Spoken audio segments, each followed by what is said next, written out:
బాబాయ్ వాళ్ళు చచ్చిపోయి అనుకుని పోయినాట ముసైతాను చచ్చిన నిలిపోయినాకు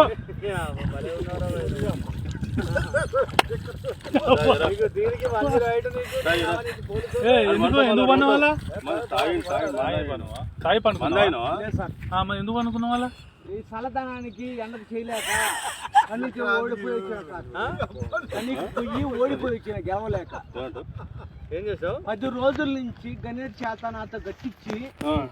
నా కష్టం దోచుకొని గణేట్ రాయ్ నాకు అంటే డబ్బులు ఇచ్చారు కానీ క్షమ